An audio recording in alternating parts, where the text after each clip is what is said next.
Hey loves, welcome back to my channel.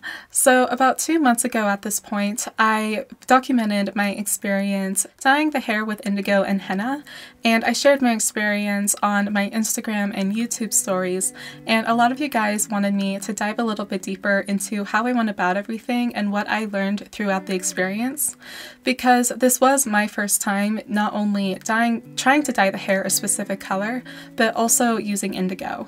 So today I am finally sitting down to film this video, and hopefully it can provide a little bit of guidance to those who are new to plant-based hair dyes or just want to learn a little bit more about it.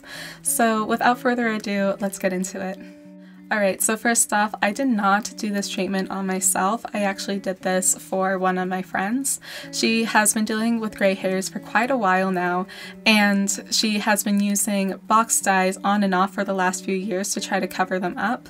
However, she has been growing more and more concerned of the damaging effects that these dyes have had on her hair, including it causing her hair to break off and thin out.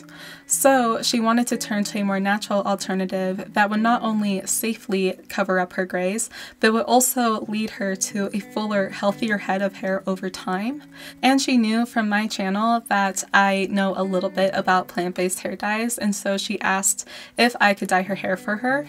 And I said yes, absolutely, and we made a little hair care date. Now, she wanted to dye her hair completely black, and the process that people usually go for to achieve this result is a two-step process, with the first step being a straight henna treatment to dye the hair kind of orange or red. And the henna is not only going to help your final results last a longer period of time, but it's also essential to helping achieve that black color.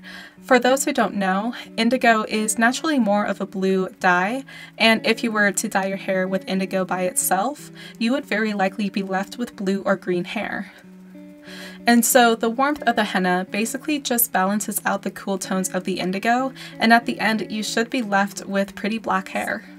And the second step of this process is a straight indigo treatment, and if all goes well, you should be left with completely black hair by the end of it. Now, this two-step process is typically what everyone recommends that you do if you want black hair. However, through my research and reading through other people's experience, it became apparent to me that indigo can actually be pretty tricky to work with. Sometimes it'll dye the hair beautifully and work exactly as you'd expect it to, but other times it'll be really faint or just won't dye the hair at all. And for the people who wanted their hair to be completely black, it would instead be left bright orange. And there are many reasons why this may happen. One reason is that people may not be following up with the indigo soon enough after the henna. When you first rinse out the henna, your hair is going to be left a very vibrant red to orange color. And over the course of a few days, this color will deepen as it oxidizes. And you really want to make sure that you apply the indigo while the henna is still relatively fresh, usually within the first 48 hours. Because once the henna has basically settled onto the hair, it's going to be a lot harder for the indigo to cling to it.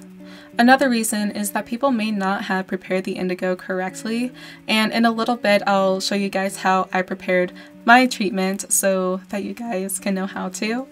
And one of the last reasons why it may not have worked is that the indigo may not have been very good quality or may have had a lower dye content.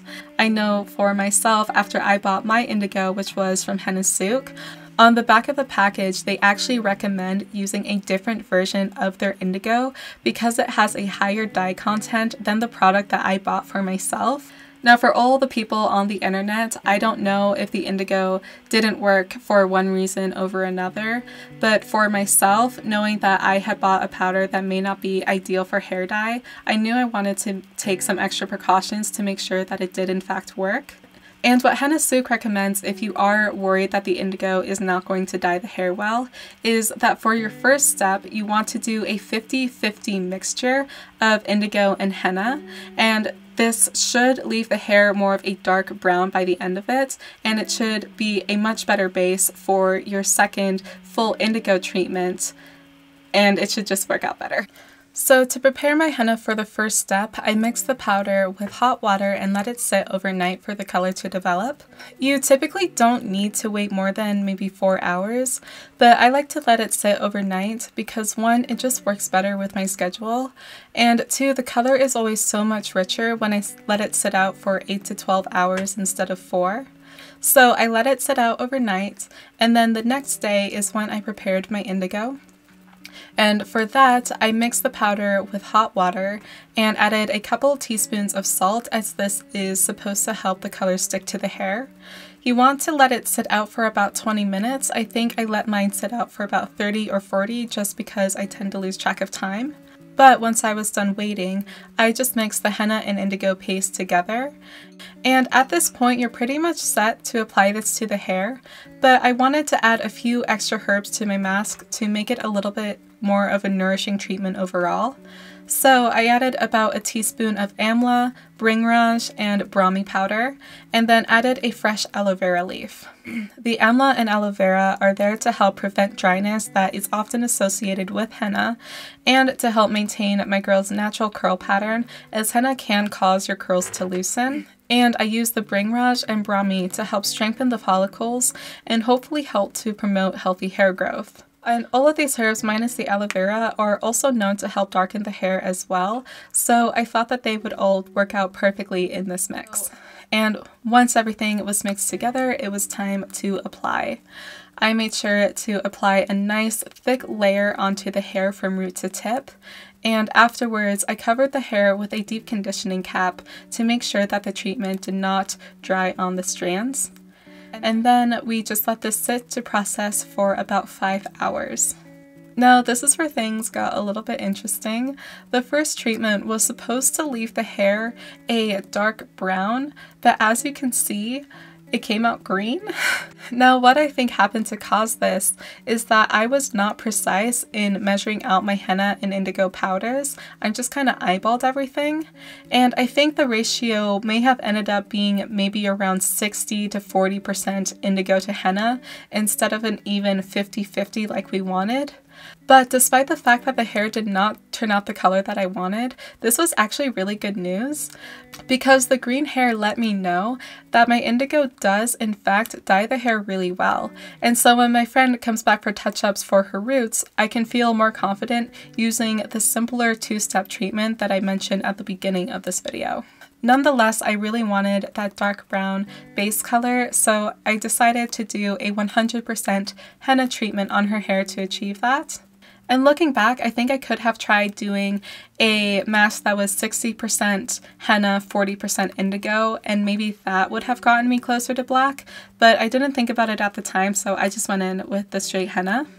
And again, we left that in for about 5 hours, rinsed it out, and then we were left with this vibrant dark orange hair. And this was perfect for me to go in with the indigo. So I prepared the indigo the same way that I did before, added some hot water, threw in some salt, added a fresh aloe vera leaf, and mixed everything together. I did have a little bit of henna from the previous treatment, so I added that in as well. But once everything was mixed together, I applied it onto the hair and let it process for about 4 hours this time. And voila! We are left with completely black hair. Grays are covered up 100%, and you would not have even known that a gray hair existed. So the color came out a success, but there is one last treatment that we had to do to make sure that the hair would maintain its softness. One thing about henna is that if you are not careful, it can be really drying. I had it happen to me where I was using henna glosses pretty much once a week, and normally that's okay, but I was not taking the right precautions to make sure that I was balancing out the strengthening effects of henna with more moisturizing ingredients. And so for a solid 2 months, my hair started to just break off like crazy. And I was even scared to wash my hair because by the end of it, I would just be left with just a handful of broken strands. And I ended up having to cut off about 3 or 4 inches of my hair because it had thinned out so much. And this was just a huge blow to my progress. So take it from me, I learned it the hard way. Do not mess around when it comes to balancing out the strengthening effects with moisturizing. What I like to do is take a generous amount of olive oil or avocado oil and mix it in with my favorite deep conditioner. And in this case, it is this Shea Moisture Mask. And I will just apply this to the hair and leave it on for 15 to 30 minutes and then rinse it out. If your hair gets weighed down easily, feel free to wash your hair after this. And I know that this seems like such a long process. I think at this point we have a total of 4 treatments on the hair, so I totally understand if you guys want to skip this step, but please don't. Don't rely on aloe vera by itself. I know a lot of people like to add it to help prevent the dryness that we're talking about. It's the same reason that I applied it to these masks, but I really don't think that it is enough, especially if you already struggle with dry hair, especially if you are new to henna, and especially if you did as many treatments as I did. I would just play it safe and apply these oils to the hair afterwards, and even start to incorporate them in your day-to-day routine, and I promise you, your hair will be left feeling strong, healthy, and moisturized by the end of it. Alright, enough of that, let's get back to the results. So as you guys can see, the hair came out a very rich jet black. It might even seem a little bit too harsh for some people. I know we were really surprised by how rich the hair was. It did look a little bit artificial.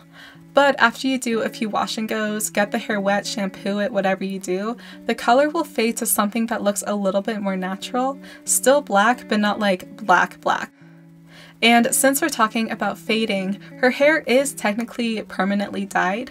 However, it is very common to see the color fade over time, especially if you do a lot of wash and goes or use oils frequently. But the more applications you do, the more permanent it becomes. Usually around the 3rd or 4th treatment, people will find that the color no longer fades. So if you tried this out, were happy with the results, but became disappointed that they didn't last as long as you expected, just try dyeing the hair again. You can maybe space these treatments out every 4 to 6 weeks, and that color will stay for a longer period of time. I also want to mention that while this was a long process, it costs so much less than going to a salon. This initial treatment only costs about $20 to do, whereas if you went to a salon, you can easily go into the hundreds. So this is a great way to save money in the long run. Furthermore, future touch-ups are not going to take nearly as long. You will have a better idea of what you're doing. You're most likely going to be just focusing on the roots as they grow out, and you're probably not going to have to do 3 treatments like I did because, again, you know what you're doing. So I hope that you guys found this video helpful or at least somewhat interesting. Please let me know if you guys liked it or not, if you found it helpful, or if you guys have some additional advice that you want to give if you are familiar with plant-based hair dyes. Otherwise, I hope you all are having a great day, living your best life, and I will see you in the next one. Bye!